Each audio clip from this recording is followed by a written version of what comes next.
इमारत निर्माण याच्या भूमिगत व प्रार्थना ही होणार आहे।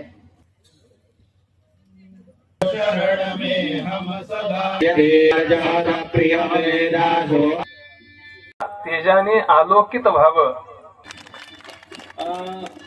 आमचा रमण संगमकर तेषां स्वैरकथाः ता एव भवन्ति शास्त्राणि।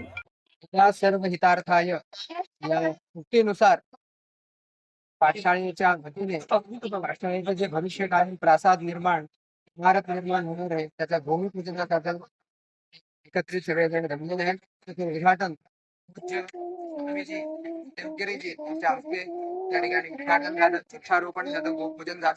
त्या निमित्ताने संस्थेने श्री दुर्गा पाठशाळेने येथे या ठिकाणी यज्ञाचं आयोजन केलेलं होतं, भूमियागाचं आयोजन केलेलं होतं, ते सुद्धा या ठिकाणी पार पाडलेलं आहे। आणि स्वामीजींनी वेळातला वेळ काढून पाठशाळेसाठी आणि आपल्या नांदेडकरांसाठी वेळ दिला, आशीर्वाद दिला आणि ते या ठिकाणी आले। कारण की आपल्यासारख्या सामान्य लोकांसाठी आपल्याला शास्त्राचं ज्ञान नाही, वेदाचं ज्ञान नाही, मग आपण कोणाकडे बघून या जीवनामध्ये सदाचार निर्माण करायचा, सदाचारी व्हायचं, कर्तव्य अकर्तव्य हे कसं समजायचं। तर शास्त्र सांगतात की यास्तेषां स्वैरकथाः ता एव भवन्ति शास्त्राणि। याचा अर्थ मोठे मोठे महाराष्ट्राला मोठ्या मोठ्या संतांची परंपरा लाभलेली आहे। असे मोठे श्रेष्ठ संत जेव्हा आपल्या भूमीमध्ये येतात त्यांचं केवळ चालणं, त्यांचं केवळ बोलणं हेच आपल्यासारख्या सर्वसामान्यांसाठी शास्त्र ठरतात, ज्यांना बघून आपण आपल्या जीवन जे आहे ते नेहमी उन्नतशील आणि उत्कर्ष आपण बनवू, अशा प्रकारचा कार्यक्रम या ठिकाणी झालेला आहे। आणि याच्यानंतर स्वामीजींनी खूप आशीर्वाद दिला। भविष्यामध्ये ही पाठशाळा देव, देश आणि धर्म यासाठी नेहमी कार्यरत असते। केवळ वेदशास्त्रच नाही तर सामाजिक कार्यामध्ये सुद्धा पाठशाळेचा मोठा सिंहाचा वाटा आहे।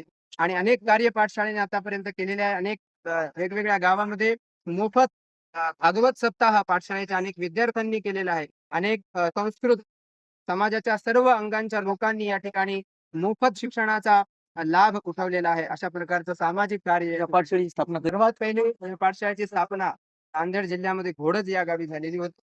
आणि आता ती पाठशाळा आपला उत्कर्ष करत करत आज नांदेडमध्ये इथे दुर्गा पाठशाळा जी आहे ती मालेगाव रोडवर श्री दासगणू नगर मध्ये या ठिकाणी आहे। तिथेच कार्य तिथे पाठशाळेत सध्या वास्तव्य विद्यार्थी राहतात आणि वेद शास्त्राचं पुराणांचं या ठिकाणी शिक्षण घेते।